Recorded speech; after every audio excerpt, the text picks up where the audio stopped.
YouTube. Okay, welcome in everybody. Welcome in everybody. We are in for an exciting stream where it is my first stream for my journey, for lack of better words, in virtual fashion. There's a software that I will be using called CLO3D. It is a very used software in the fashion design world. So we're going to go ahead and use that today. I've never had any experience using this before this stream, so it's a learning journey. But I do want to get into how I discovered it, my goals, stuff like that. But let's see if we are now on Twitch. Oh, okay, there was Twitch in the background. I think that was on the whole time. Okay, so let me repeat the beginning, but thank you so much everyone for coming in.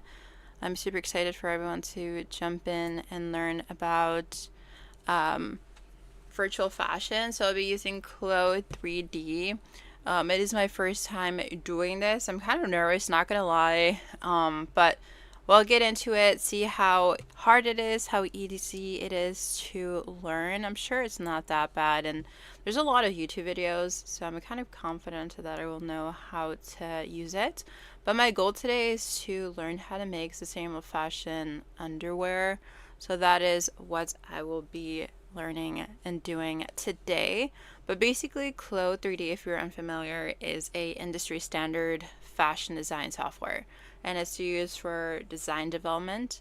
It is used to basically eliminate the sewing pattern process that requires a lot of paper, a lot of time, and this just kind of like makes things more efficient, and hopefully in the future reduces just like the consumption of materials, because if we make it very efficiently, we know how much we need.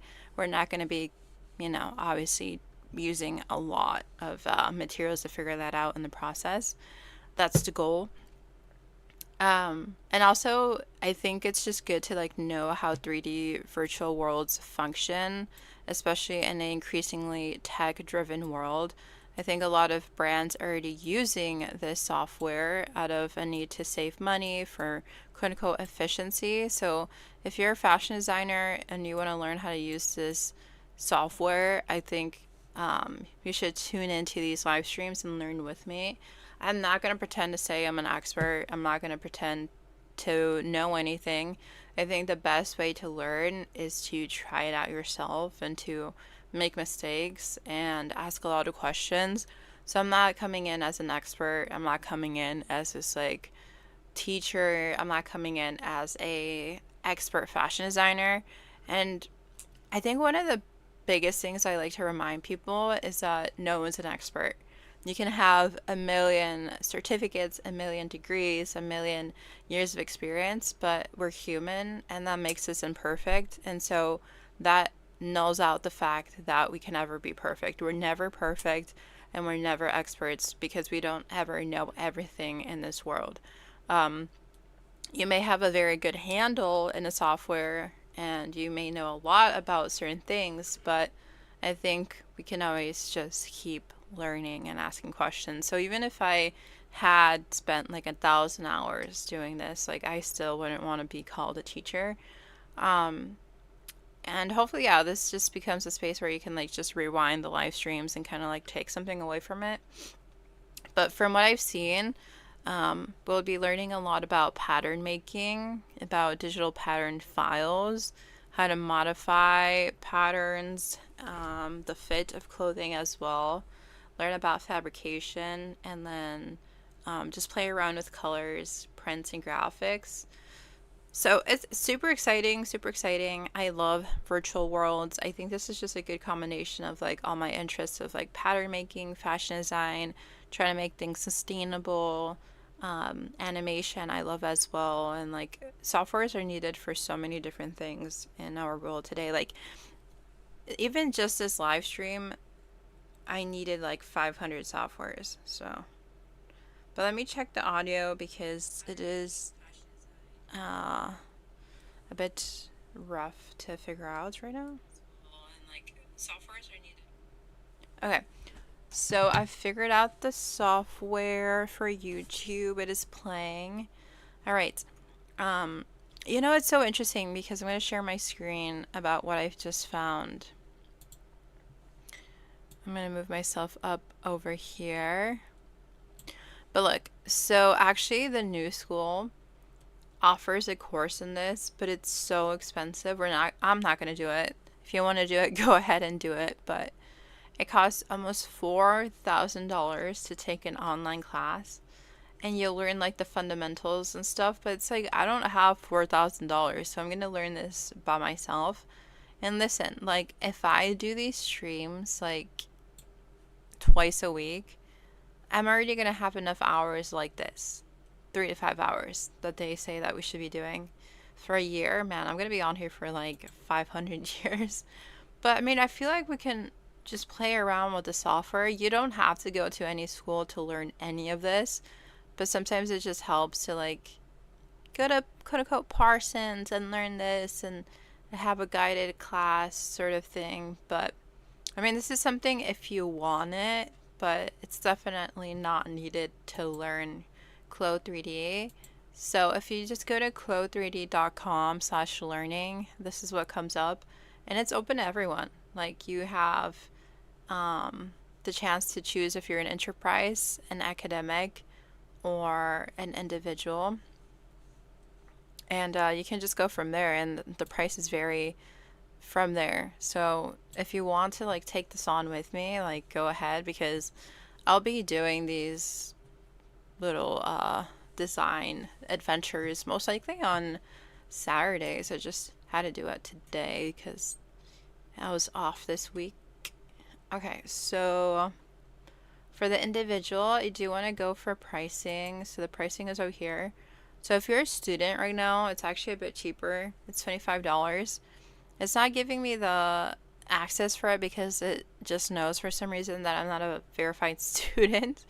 So I have to verify my student account, but I'm not a student right now. So for individual, it would be $50 a month, which is kind of expensive. But yeah, this would be mine. And then if you're an enterprise, you would have to contact them to get started. But I'm an individual.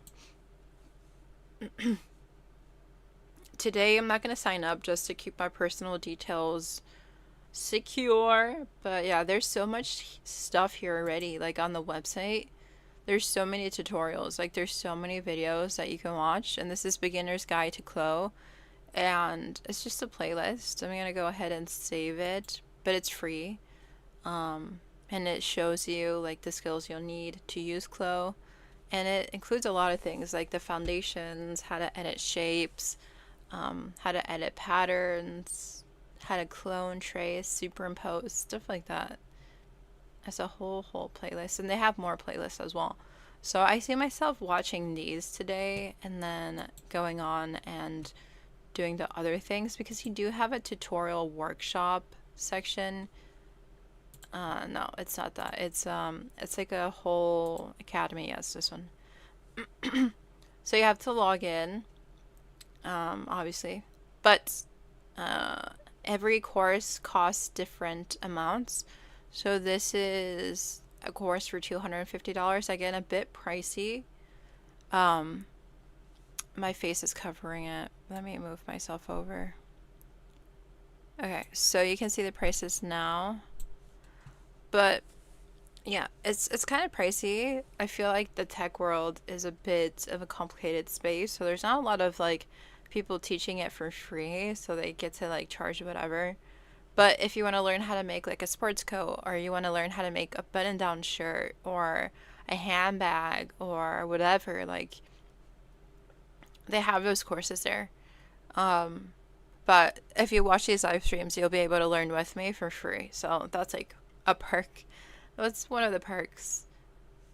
Online hybrid training. Oh, that sounds cool. I wonder where it's offered in person. It doesn't say. They just say that there's 9,995 seats open.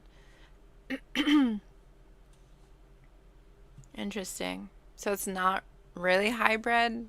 I don't know. It didn't specify. Okay.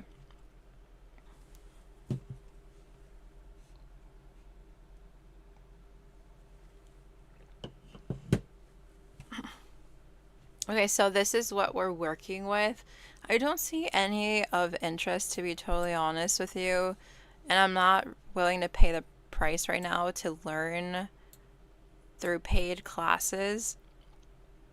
So I'm just gonna put this as like a bookmarked resource and just kind of move on. Um, but let's see what else they have on their website. They do have manuals, so I think you're going to be referring back to this quite often. 3D sewing. So there's a lot of tutorials. Segment sewing, free sewing.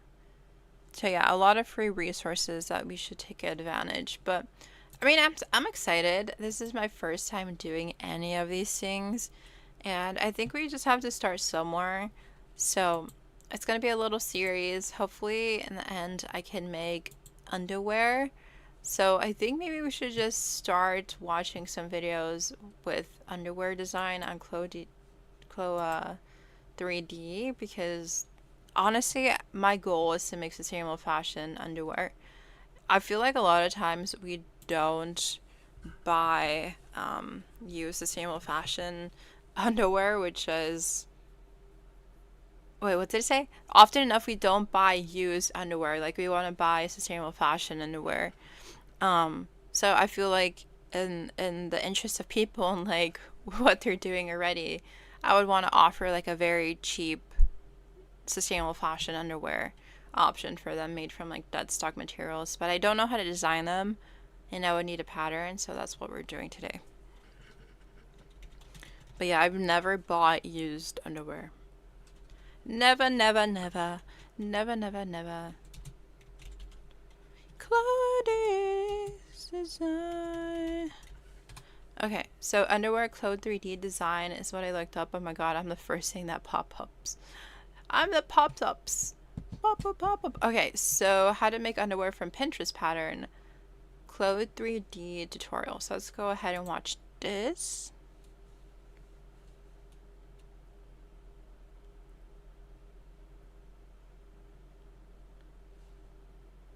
I don't think there's audio on here. Wait, let me check the audios. Monday.com, the opposite of any work platform we tried in the past. Okay, so we clicked on a video and there's no audio. It's kind of blurry too.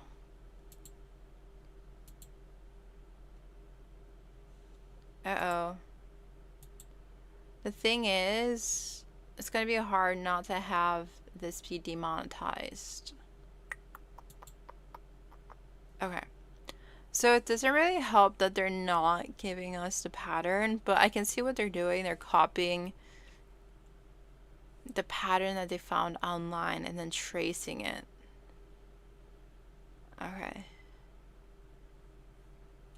So let's find one with actual words, because that would help. How to remove and change avatar's underwear. Okay. Let's watch this. So, have you ever tried creating a design on Chrome and you import the fabric and realize that the underwear of the avatar is just all over the place? You can clearly see what it looks like, especially if you're using fabrics like knit, or if you're using lace, or if you're using mesh, or any kind of, transparent fabric, but you don't necessarily want the underwear of the avatar to show through the entire garment. So in this video, I'm going to show you how to hide the underwear of the avatar just so that you have like a seamless design process throughout. Actually, I figured out two things: how to change the color of the avatar's underwear and how to take it out completely. And because I learned it and we don't gatekeep on this channel, I'm also going to be showing you guys how I did the same thing. So in this process, you might decide to change the color of the avatar's underwear to kind of like suit the color of the fabric that you're working with, or you might decide to take it out completely. Either ways, let me show you how you can do this. All right, guys, so this is the avatar that we're working with. Looking at the avatar, you see that her skin looks a bit shiny, and that's because I kind of like chose the plastic version of the avatar. You might want to like change it to any other avatar texture that you want. You can also see that her underwear is black, and this is a lace, a sheer, and organza fabric layered together or cloned together rather. And you can see that the underwear is obviously, we can obviously see through the garments, and we do not want that. So the first thing we're going to do is, first of all, to select the skin of the avatar. So just click on the avatar and then it's selected. We will go to our property editor and we will select under body styling. We will select the style configurator, as you can see here. Click on the style configurator and then we can see that there are so many options. So apart from just changing or removing the underwear of the garment completely, you can either change the color of the hair, the color of her skin, the color of her eyebrows, her eyes, her lips, to suit your preference. Okay, so let's do what we came here to do. You can either take out the underwear completely, like I said, depending on the style of what you're working with. But for this outfit, we do not want that. We want to change the color. Okay, so there are also so many options here. When you click on the icon on the right, you would see normal, multiply, average, yeah, add. You can change it to white. Some people most likely like white for this design. Okay. So she's just learning how to change the color, which I think we'll get into in the future. I feel like most people are just changing the color, not actually designing it, but she seems to mess around with CLO3D, like AI fashion. Last time she updated something was 9 months ago, but she does travel fitness stuff. Okay, so a bunch of random things. So have Okay, you ever so tried let's see creating what a design else. on Chrome and you import the fabric and realize Why is it that still the playing? underwear of the avatar is just all over the place? You can clearly see what it looks Okay, it was still playing in the background even though I clicked out of the video. So let's see what else we can see. I don't think this is a very popular topic, to be totally honest. I don't think a lot of people are trying to design sustainable fashion, underwear, or underwear in general and Clo3D. I think a lot of times they're designing dresses or pants or skirts or something super like absurdist that is not allowed in the physical space of real life, because now they have like an open space where they can just like ignore gravitational rules and stuff. So it's a very fun place to play with like different concepts without being like weighed down by gravity. So it kind of makes sense that they wouldn't want to deal with like underwear. A brief design part 3, making the pattern in Clo3D. Okay, this one looks good. Pattern making, my favorite part of the garment development process. I love taking this 2D shape and thinking about how it transforms into a 3D space. And whether I'm working with 3D software or actually sewing garments in real life, pattern drafting is my favorite part of the process. So this is part 3 of my undies series. In part 1, we took a fabric and we translated that into a digitized form. In part 2, we looked at my body measurements and turned that into a digital form, starting with the Clo3D default avatar. And now we're on to part 3, which is making the pattern for the undies that I eventually will be sewing. So essentially today we'll be looking at both the pattern and what the 3D model of that pattern looks like.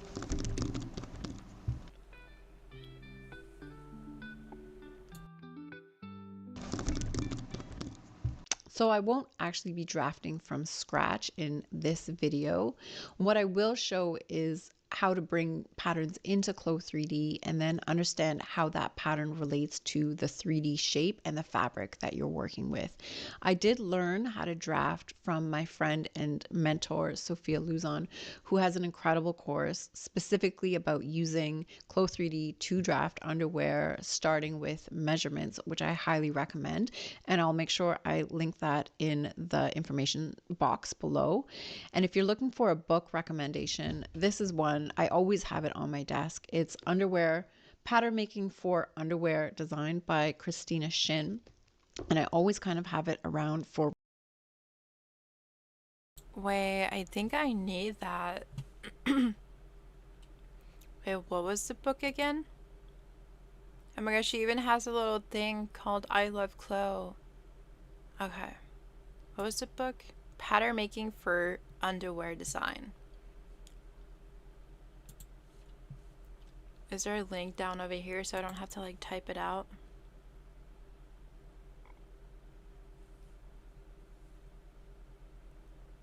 Pattern Making for Underwear Design, Amazon. Let's see. How much is it? $75? $75? Oh my gosh. Is there used ones? No. Okay. Alright.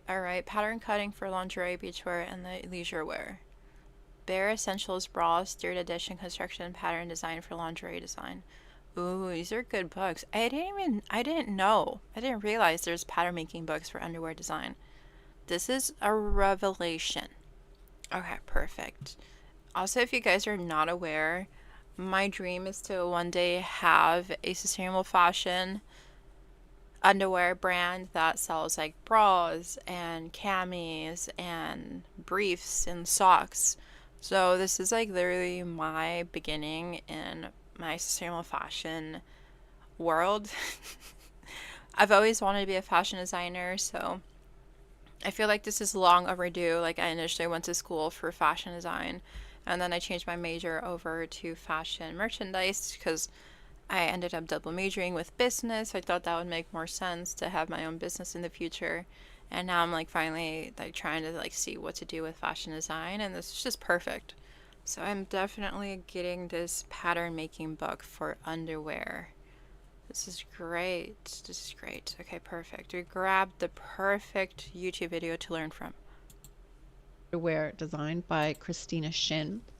And I always kind of have it around for reference because it's a great starting place if you are brand new to drafting patterns. Okay, so let's get into it. This is a basic block pattern that is roughly what I learned to draft in Sophia Luzon's course. The only difference is that this block pattern has 0% negative ease. And let me explain what I mean by that. So if I measure the waist of this pattern, so I'm just going to grab the waistband of the front and the back, so all of these lines. If I look over here in the symmetric line length, I see that the waist circumference on the pattern is 81.82.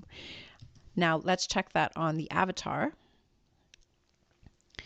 And we can see it's 81.92. So within millimeters, we're happy with that.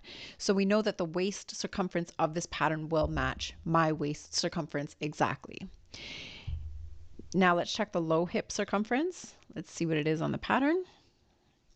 We have 92.05, and on the avatar, it's 91.91. So almost exactly the same for the low hip circumference as well. So the last thing we want to do is check the rise. I'll do that by using the palm tool this time. That's this tool right here. So select your palm tool and just go along the center front of the panty, the gusset, and the center back seam. Now, when you look at this yellow line in the 2D window, you just want to make sure that it's measuring exactly where you want it to measure. So for example, right here on the gusset, we don't want it measuring that. So I'm just going to click off into the gray space, and then I'm going to select the Edit Palm tool. I'm going to select that portion of the line and say Hide Length. And now that's measuring the rise accurately. If I look in the object browser up here, and then go to the palm tab right here, I can get to the point of measure, which says it's 60.19. And I'm just going to rename, I'm going to delete this one, and I'm going to rename this one Rise. So on the panty, it's 60.19. Let's check the avatar.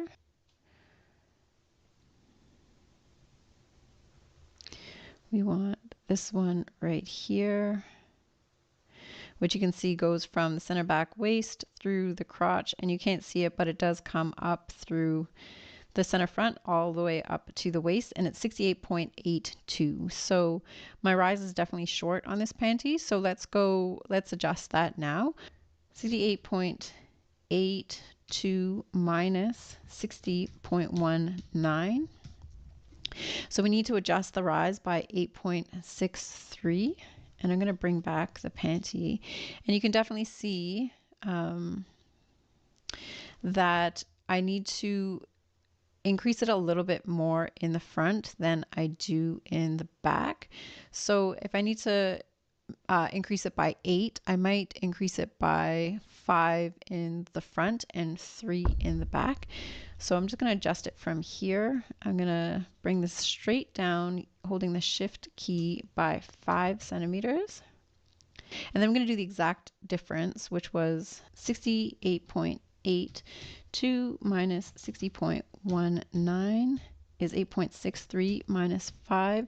So I'm going to increase the back by 3.63. So I'm just going to grab this line here and straight down, holding shift 3.63.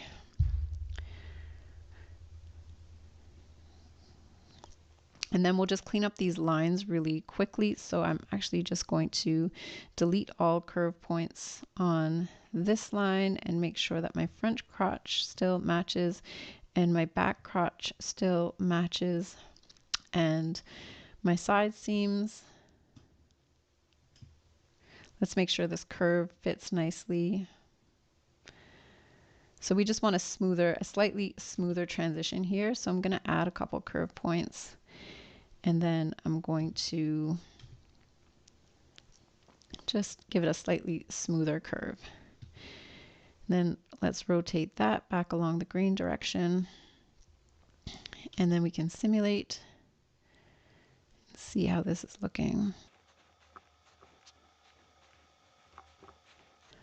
So I'm getting a lot of bagginess right here along the front leg line, which I think I can clean up right now.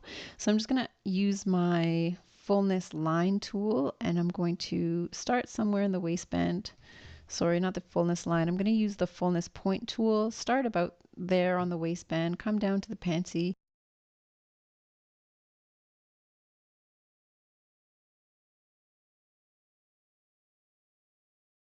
And I'm going to reduce it by about 1 centimeter. And then I'll just clean up this waistband.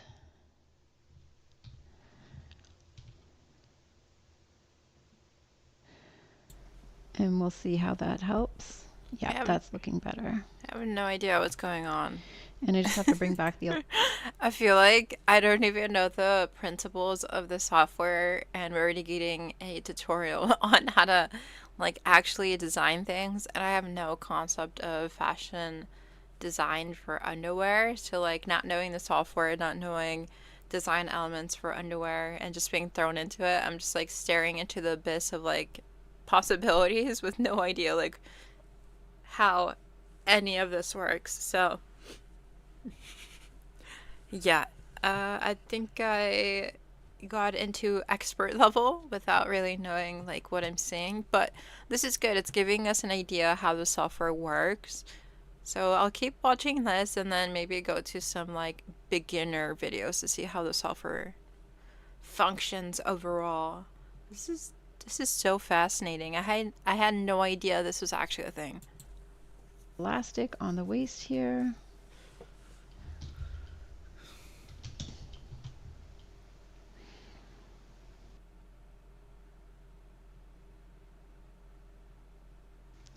So I'll just clean up the pattern a little bit quickly.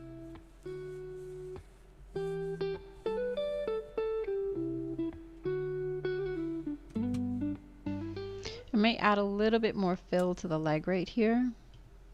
I don't know what sort of... And so there's a little bit of extra bagginess in the back here that I don't think is necessary right now. I was about to say, I don't know what sort of underwear she's making, because that looks weird. Good thing that she's not making them saggy. She's using a knit cotton material for her virtual design. I would never want my underwear to be saggy, so I feel like this just reduces like a lot of waste in the process, because imagine you're doing this in person, you're like, oh yeah, that pattern actually is very saggy and it's like too big on the person. And she has exact measurements for her own body, so she knows it'll fit perfectly.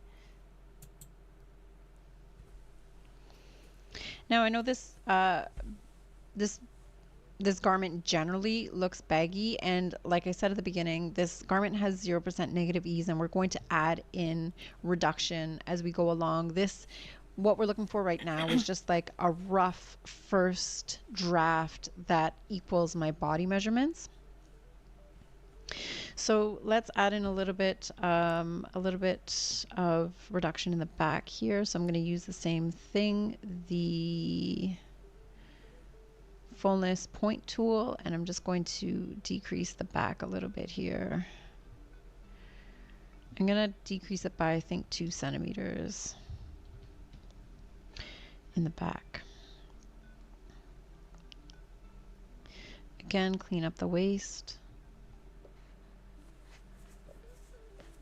And I don't want this arching up the way it is slightly, so I'm going to grab the whole thing and slightly bring it back down and add the curve back in here and get rid of these baselines.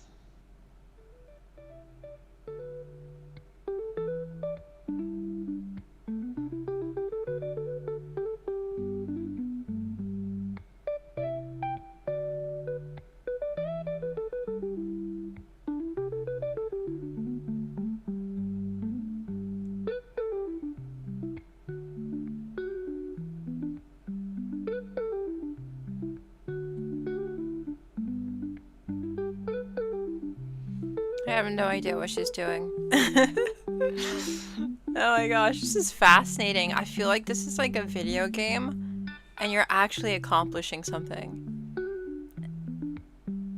Wow.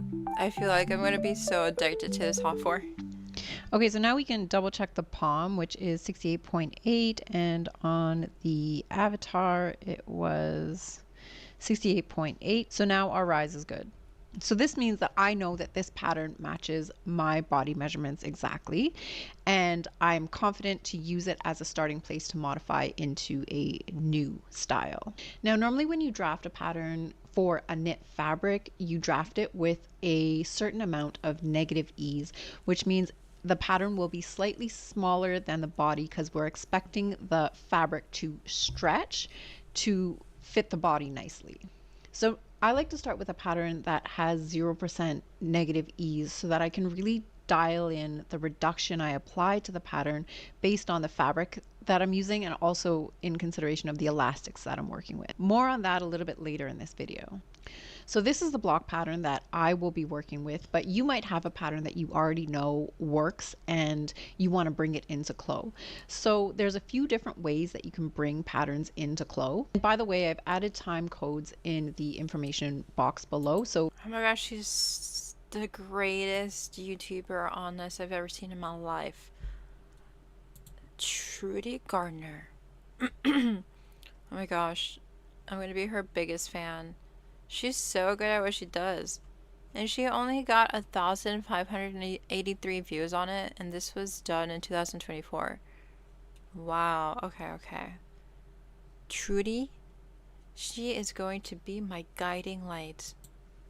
feel free to jump around to the information that's relevant to you. My preferred method of getting patterns into CLO is to import them as a graphic image.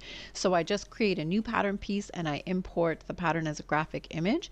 And this is what I did in my video where I made the cashmere Wyman dress sloper. And the nice thing about bringing in a PDF this way is that the PDF actually comes in at the appropriate scale, so you don't have to worry about actually changing the scale of the pattern when you bring it in. You can also take photos of your pattern and bring them in as bring in the graphic image as a photo, but you just have to make sure that you have a scale box applied somewhere on your pattern so that you can make sure that the measurements in CLO3D are reflective of the measurements that we have in. Yeah, I'm definitely taking a hard class when I don't know what I'm looking at. This is like so typical of me. Okay, if you don't know what she's talking about, I don't either. And if you are familiar, this is great. You're doing great. Real life. There's also a way of importing a AI slash PDF file, a vector file straight into CLO. I haven't had any luck with this. It never works out for me, so I don't recommend it, but feel free to try it on your own and let me know how it goes if you do. Another thing that's really cool is that you can take your, if you have a garment that you really like, you can actually extract a pattern from that in. What? Did she just say I can extract a pattern from the clothing I really like? Wait, I have a pair of pants that I literally love so much. Am I just gonna be making my own little baby jeans for the rest of my life? Oh my goodness. I feel like the possibilities are endless right now. Into CLO3D, and I made a whole video about this where I took an What? Arc'teryx jacket that I own and I extracted the pattern from What? the actual jacket, and I will link that No below as well. way. And the last way you can import patterns is by importing DXF patterns. So import DXF. So these come from other pattern drafting software like Gerber or Lectra. You can usually get a DXF file from them. And these can come in with grading as well. So it's a nice option. You just sometimes have to play around with the import settings that you're using to get it to work for you. But just so you know, it's there. It's another way to import a pattern. So once we DXF. have the pattern Okay. that we're working with in here, and we've cross-checked the measurements to make sure that it works for the body that the garment will be made for, then we want to start thinking about the materials that this garment will be made of and the design that we're trying to achieve. So in the first video of this series, I measured the stretch of the fabric that I'd be working with, and I created a digital sample. Now, I know that this fabric has 20 to 40% stretch that it. Oh my goodness. Underwear does have stretch. So we have to think about the stretch of the fabric. Oh my gosh, I'm in for a ride. I have no idea how to make underwear. This is good. This is good. We're Can learning. comfortably accommodate. But one thing I didn't think about in that video was the elastics that I'll be using to finish the waistband and the leg line. Yeah, me neither. Me neither. I didn't think about that either.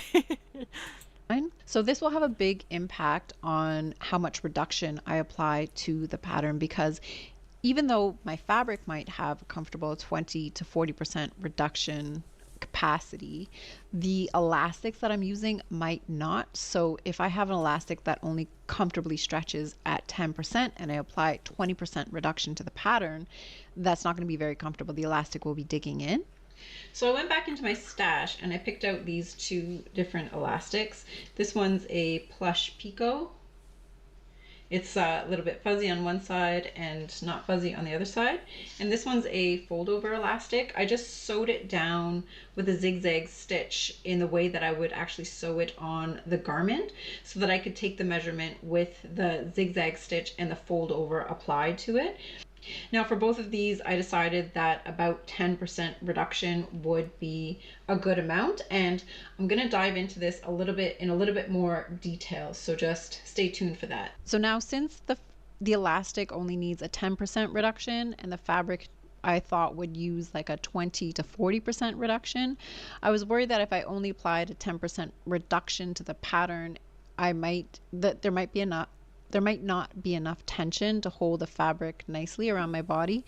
So I thought of some alternate solutions, and I thought maybe if I used a banded waistband made from the self fabric, the striped fabric, then I could reduce the whole pattern by 20%. And I mocked this up quickly in CLO. You can see on the left hand side is finished with the picot elastic. On the right hand side, it's finished with a striped waistband. And I definitely prefer the picot elastic. So I'm just going to go with a 10% reduction and hope for the best. So to apply a 10% reduction to the pattern.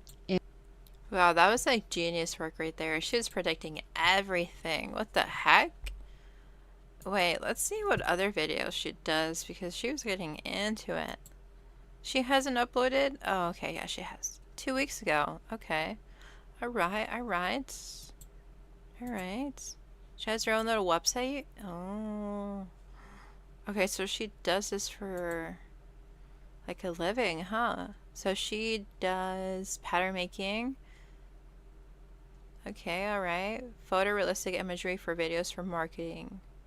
Referrals. What does that mean? About me. So she was in the Air Force and became a technical design and pattern maker. Okay, cool, cool, cool. Nice. Oh, she has courses as well. Foundations for intimate apparel. How much is it? I like how she teaches. Wayfinder Lingerie Academy. Ooh. Okay, so intimate apparel, $200. CLO3D training, $150, but that's one-on-one. Free trim library.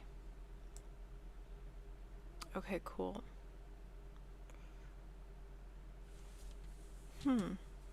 She's based in Canada. Nice. Good to know. Alright, so the classes are pretty expensive, so we're gonna just keep learning from YouTube. That's just gonna be the way that we move on to our goals. But yeah, she is very good at what she does. Very good at what she does. Alright, so let's see these videos now. We're gonna backtrack a bit and go to the beginner lessons that are free by Chloe. So let's go to this one.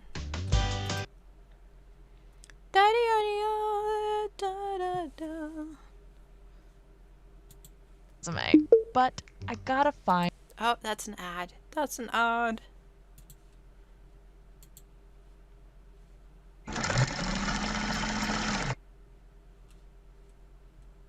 Hi everyone, welcome to CLO Basic Training.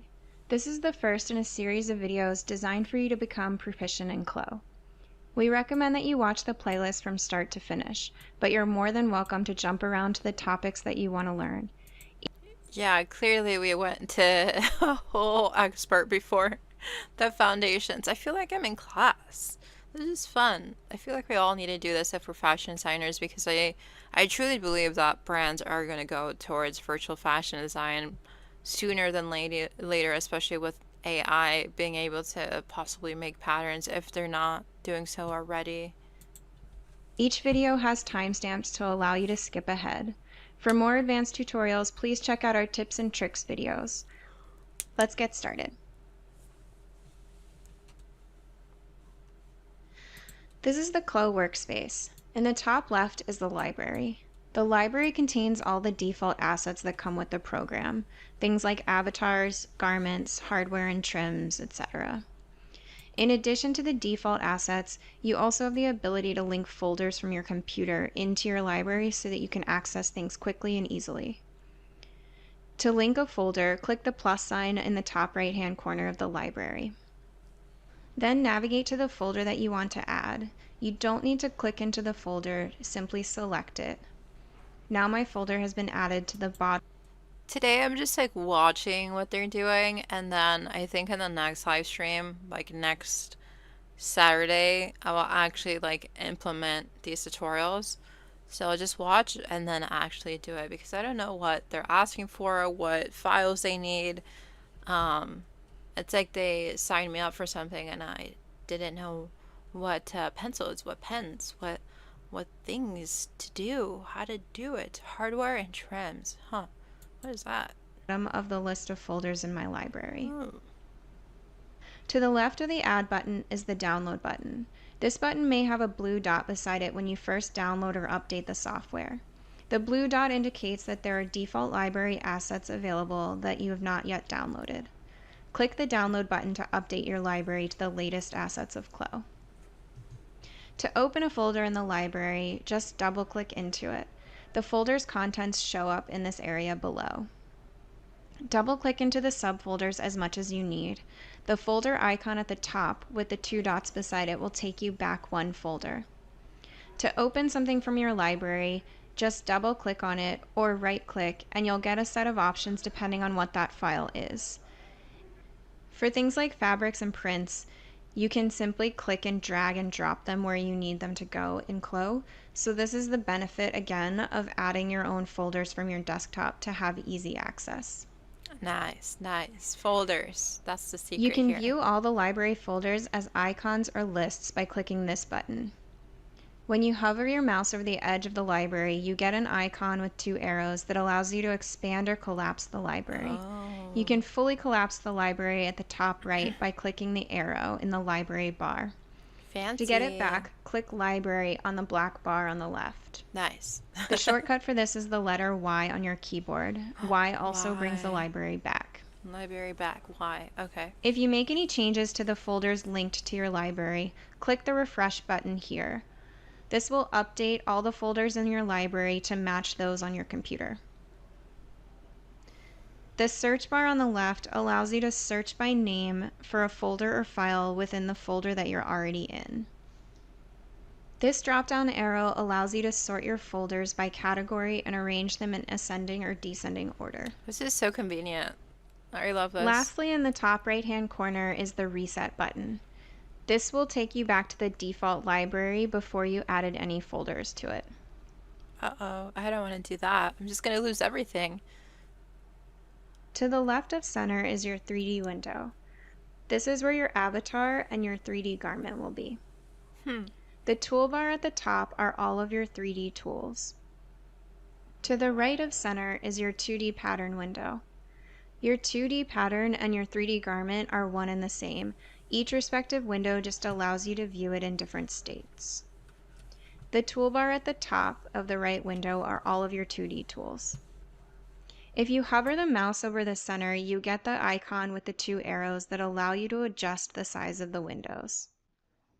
You also have the ability in the top right-hand corner to undock the windows. This allows you to move one to a different monitor, or you can rearrange them left to right if you prefer the 2D on the left. This is By genius. hovering over the double black bars in the toolbars, you can undock that set of tools and rearrange them as you wish. If you want your entire toolbar to the left, right, or bottom of the window, you can change that in user settings. Please watch the following video to understand user settings. It's so fancy, but I imagine just like any software, once you know how to use it, like you know how to use it, and then it just becomes a game of measurements and a prediction of how like the fabric works with the construction that you're making. So I think in the beginning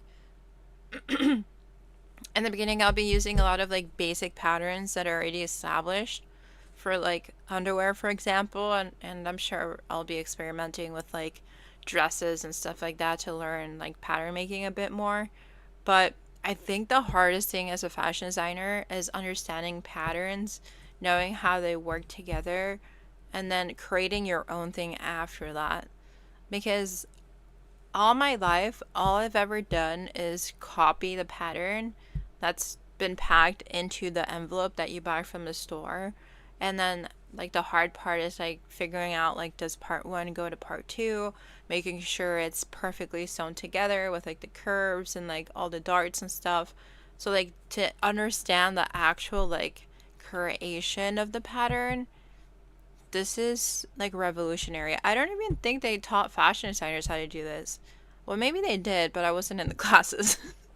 It would make sense to have them learn how pattern making works, but they would only do like physical pattern making, and I imagine it was like a very guided process through like standard patterns they had. I can imagine like what they were doing, because I remember I would walk into the studio, the fashion design studio where they learned, and they were like dealing with these huge white papers, and they're like cutting it up and like marking them up. And so yeah, they didn't have this physical software, so I feel like I'm just like avoiding just using pieces of paper to like figure out how everything kind of works together. So yeah, I personally would prefer to learn this way, because I would see the stressed out fashion design students with their big papers and just like spending hours scratching their head being like, how do we do this?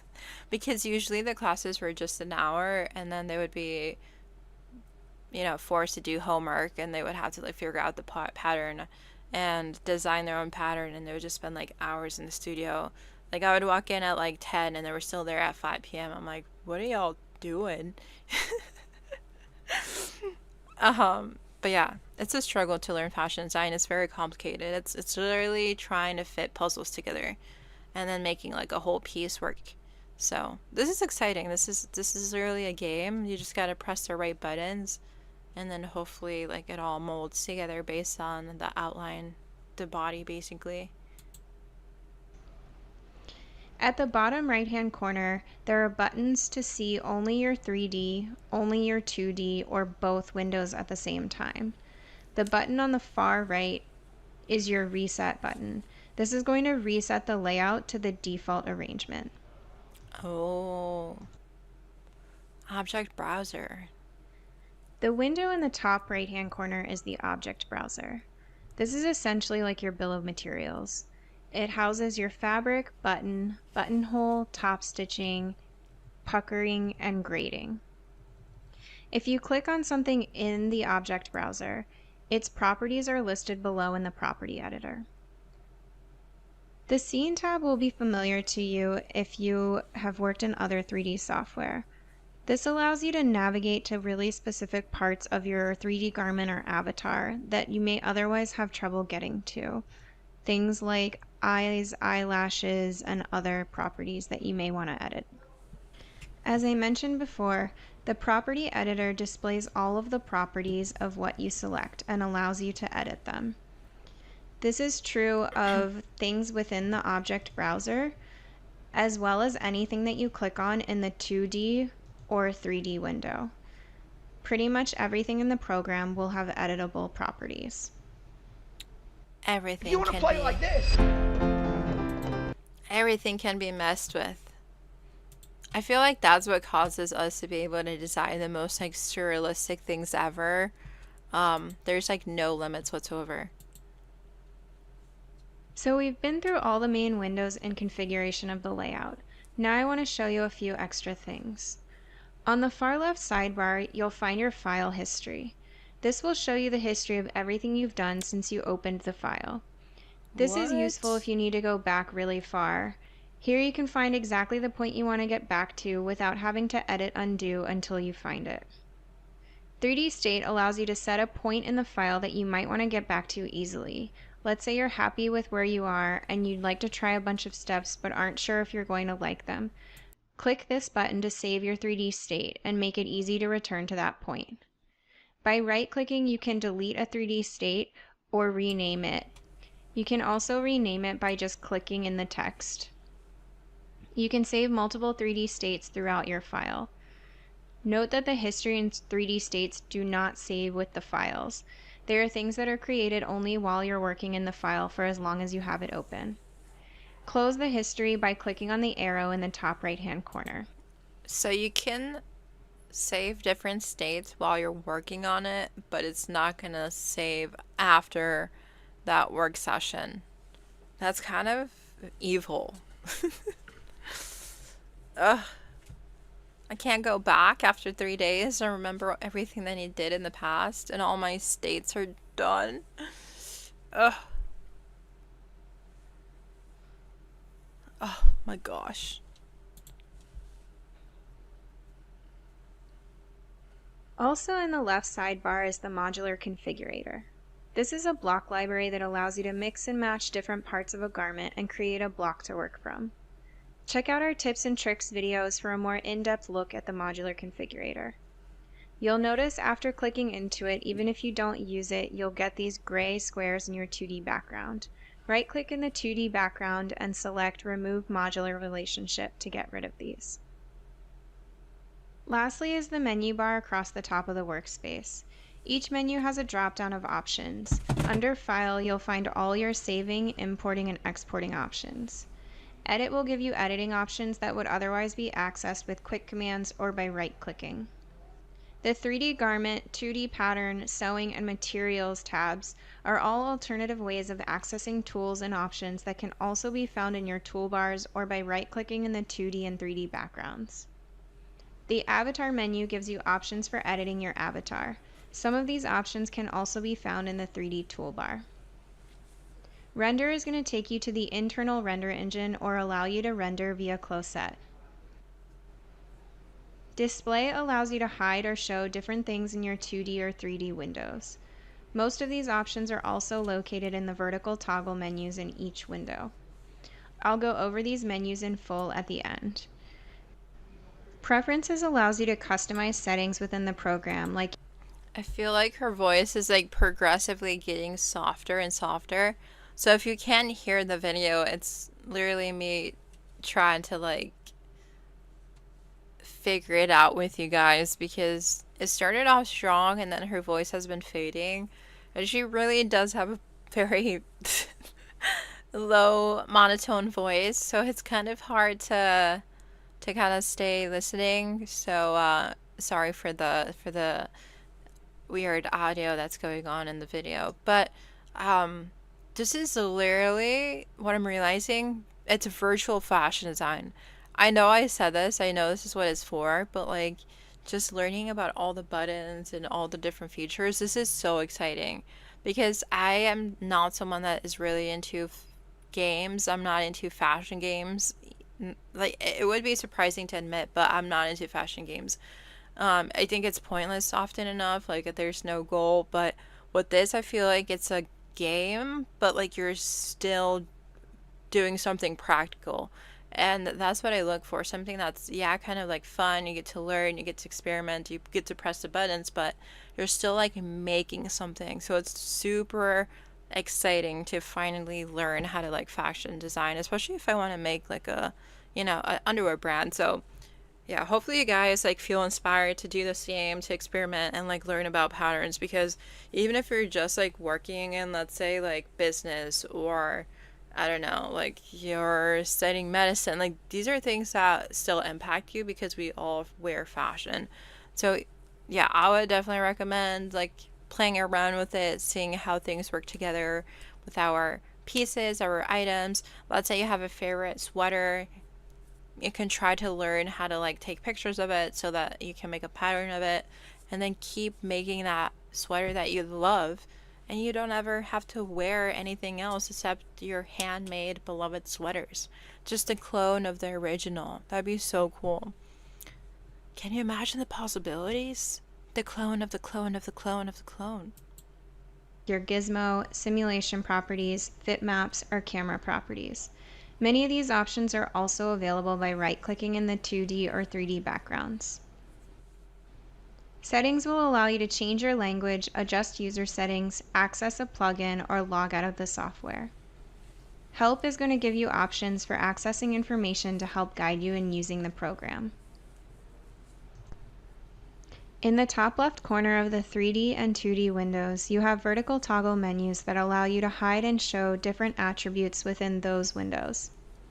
In 3D, you have attributes related to the garment, garment details, the avatar, fabric views, fit maps, and different options for viewing the surface texture of your avatar. In 2D, you have garment details, pattern options, information and measurements, and different options for viewing the texture of your pattern pieces. If you hover over any of the icons, it'll tell you exactly what it does. And if anything ever looks like it's missing or showing something you don't want to see, always make sure you check these menus first. Perfect. All right. At Olive Garden, we're all about more craveable classics. No, we're not watching no free ads on this channel. Okay, so yes, we learned all the basic buttons. Obviously, again, this stream is not for the experts. It is for the beginners, and I'm sure if you're watching this, you're also learning with me. But hopefully this video is just like a historical moment in the future for me, where I can go back and be like, this was literally the first time I ever learned about the software. As an established brand, you can always go back and see my roots and see where I began, because you always got to learn somewhere. But today is the day where I have to start. We're not in the future yet. This video covers all user settings in CLO. This will help you set up your device and CLO to your liking. CLO user settings are accessed under the Settings menu at the top of the screen. The first section, Graphic Options, refers to the visual settings in your 3D window. This used to have a lot more options if you're using an older version of CLO, but as of 5.1, those options are either now incorporated into other areas of the software or are no longer editable by the user. Use VBOs, or vertex buffer objects, correlates to the rendering speed. It is a faster way of rendering, but if your computer doesn't have the graphics card that can handle it, you may experience black flickering in the background of your 3D window while working, or Uh-oh. other issues with rendering. Oop. If this is the case, you should uncheck this box. Okay. You'll notice I get a Noted. pop-up telling me to restart the program. Oh. This will happen with certain settings throughout user settings. This just means that the change won't go into effect until you close and reopen CLO. But you can do that at any time after making the change. You don't have to do it immediately. Anti-aliasing is common with gaming. The number corresponds to speed and the smoothing of curves and edges. If your screen doesn't have a high enough resolution to process the graphics, you get jagged edges and anti-aliasing will smooth it out. The default is 16. There should be no need to adjust this unless you're seeing an issue with graphics in your 3D window. View controls refers to your mouse navigation setup and your point of view in the 3D window. The default on a PC is a regular mouse. If your mouse does not have a scroll wheel, the default zoom will be the left mouse button and Alt. If your mouse has a scroll wheel, Wow. So I can imagine a lot of people use this on laptops. That's why they can use the mouse or the pad. Huh. Okay. Well, I'm using a PC system and I got this, so I shall be good. But if you're at home watching this and you want to try it on a laptop, I'm sure it'll work. It's just the rendering is going to be a bit slower and the configurations are going to be different. your scroll wheel will be your zoom by default. On a Mac, the default will be set to Magic Mouse. The other settings allow you to match your navigation settings to other 3D programs. Tablet is the setting used for a Wacom tablet or a laptop trackpad. CLO is not yet compatible with a touchscreen. User preset at the top will pop up if any of the drop-down options are customized. You can refer to Foundations Lesson 4 for an in-depth look at navigation. Axis constraint key refers to the key that is held when you want to lock yourself into 45 and 90 degree angles.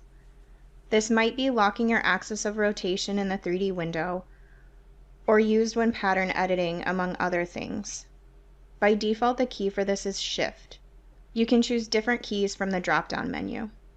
Smart panning allows you to pan while doing other things without interrupting that action, for example, while sewing in 2D. I find this nearly essential for CLO workflow, so I don't recommend unchecking this box. Autofocus means that if you click on something, it becomes your central point of rotation in 3D. If this is unchecked, the center is always the same, 0, 0, 0, where your avatar loads. The option below it will revert back to center as the point of rotation once everything is deselected. If unchecked, you'll need to hit the 2 key to bring your point of rotation back to center. The video on navigation and selection covers this in greater detail. These are the default settings for your viewpoint in the 3D window. If changed, you will see your 3D eye level moves up or down, or tilts forward or backward. This number will change the distance from your avatar and garment when using the default viewpoints. The audio problem is coming from her YouTube video, not from my PC. There's like a slight glitch / echo, but that's her, not me. The Shortcuts menu allows you to customize keyboard shortcuts. In order to do this, select the shortcut and you can simply delete it, or if you click on the shortcut itself, you just need to type in the key that you want the shortcut to be. If you want it to be a combination of keys, you need to press them both at the same time. The Reset button will reset the shortcut to the default. Please note, CLO will not allow you to set shortcuts that are already in use, so you'll need to remove it from where it exists by default before adding it somewhere else. Down here at the bottom, you'll notice a different shortcut for the QWE gizmo when adding pins. That's because the W shortcut has its own function with that gizmo. For more on this, skip ahead to the 3D settings section of this video. The User Interface tab firstly allows you to customize your units of measure within the software. Here you can check this box to use line as the units for button width. If you don't use line, button width will default to your chosen unit of measure. Here you can select the units for thread thickness. These are settings that won't go into effect until CLO is closed and reopened again. Here you can change the placement of your toolbars in the 3D and 2D windows. For small laptop screens, I recommend putting the 3D toolbar on the left and the 2D on the right. This box determines whether the learning links pop up when you hover over a tool in the toolbar. These links take you to our website and show either a video or written description of the tool. Here you can change the font used within the program. You can check this box if you're using a 4K monitor or other external monitor with a high-resolution display, and the scale of the program seems incorrect. Try automatically scaling first, but if you're not happy with it, you can adjust the different screen size options. Adobe Stock Unlimited plan. One powerful plan. Very logistical, very interesting. Okay, let's get this commercial out of the way. Now let's look at the 3D tab. Here you can adjust whether the default mesh is triangular or quad, meaning rectangular. You may know already, but in 3D software everything is made of mesh. Oh, in CLO, what? by default, we use triangular mesh as it's optimal for getting the soft drape of fabrics and the curves of the human body. Interesting. You can change the type of mesh on an individual pattern piece in the property editor, but if you change it here, it will change your default for creating any patterns. Huh. Under arrangement, you can change the default arrangement setting of your pattern pieces from curved to flat. By default, when using arrangement points, the pattern pieces will curve around the avatar. You can also change this on individual pieces in the property editor if you don't need to change it for everything. You can see more on this in the avatar and arrangement video. Sync fold arrangement makes sure that when something is folded using the fold arrangement tool in 3D, the fold angle is adjusted accordingly in the property editor. For more information on fold angles, refer to the garment details video on pleats and folds. By default, the gizmo is a unified gizmo that allows you to select, move, and rotate all at once.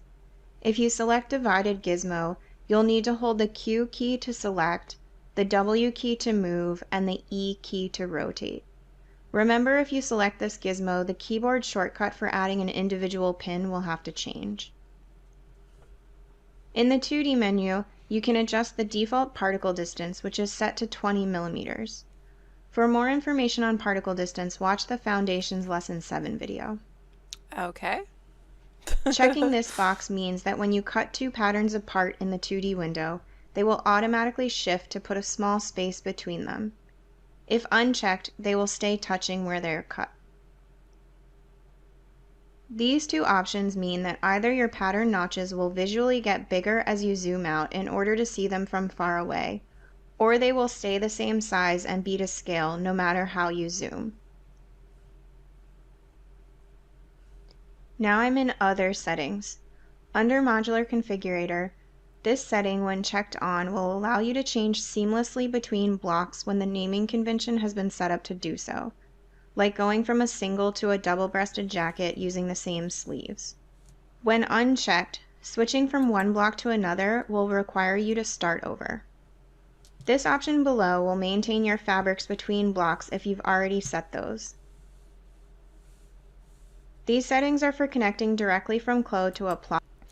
I'm getting so distracted. Her voice is so monotone. I don't know how to pay attention. It sounds so interesting. Ugh. Okay, so the next time that we watch this, I'll be taking notes. I'll be taking notes next time. Plotter, and they'll depend on the plotter you're using, so I won't go into great detail about them. Default Files shows the file location where things are automatically saved or pulled from.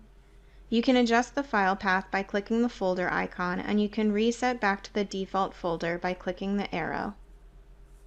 Here you can adjust the time interval that CLO auto-saves. By default, it's set to save every 3 minutes. You can also reference the file path in case you didn't get the pop-up to open the autosaved file in CLO and you want to search for it on your computer. If you have or create your own plugin for CLO, you can access it here through the plugin menu by clicking the plus sign. To delete a plugin, you can click the trash can icon. Lastly, the CLOset tab allows you to link your CLOset URL automatically from CLO. This used to allow you to pre-log into your CLOset account so that when uploading or rendering directly out of CLO, it would go straight to your account. This created issues with company CLOset accounts and now takes you directly to the login screen instead. If your company has its own CLOset URL, you can enter that here instead of the closet.com URL. If you're not familiar with CLOset or don't have an account yet, please watch the following video to learn about CLOset and how to create your own free account. You'll need to do so in order to use any of the practice files in the rest of the tutorial videos. Noted. Noted. I have to log in to CLOset. Okay. All right. So I think that is enough for that for today. It is a lot of information, so I knew I wasn't gonna get into a lot of things, but they have more stuff here. These are just like 20-second videos. Okay, so those are not that useful. Alright, it's not that useful. So I definitely do need to get the subscription to get really started. But let's see. A lot of other people are doing academies. This one is free. So there's a lot of people that want to teach, and there's so much information out there. It's just they're pretty pricey. They're pretty pricey. But yeah, oh my gosh, I'm so excited for this book. I'm probably gonna buy it from a used site if I can. I love thrift books. Non-sponsored, by the way. But I love, love, love thrift books. So let's see if they have it on thrift books. Okay, they have it. Better World Books, World of Books, Abe Books. They have it on eBay. Wait, it's cheapest here. Abe Books for $61. Used, slightly cheaper. Okay, so the cheapest option is this one. $60. What is Abe Books? I've seen them before, but I'm not familiar with them.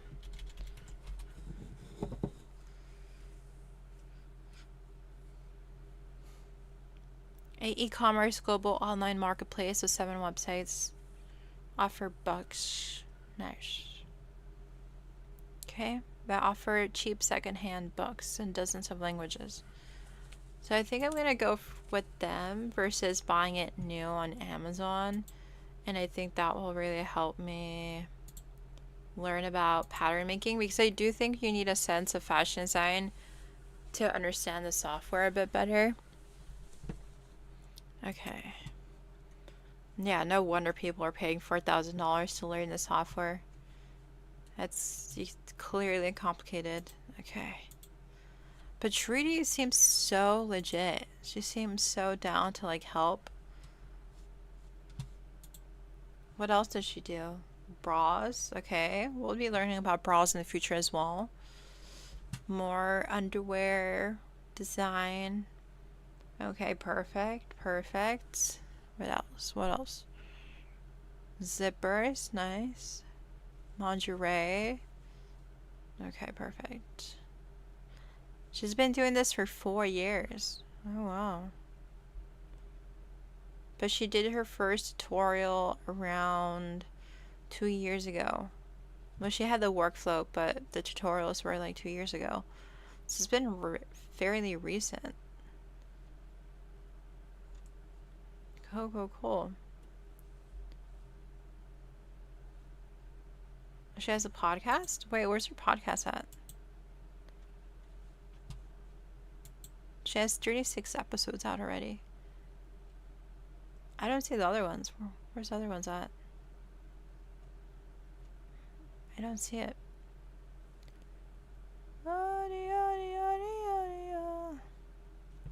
Oh, it's over here. Alright. And now I'm just stalking her because I really want to learn from her. Let's see. Unable to load podcast details. Oh, it's on Spotify, Apple Podcast, YouTube Music.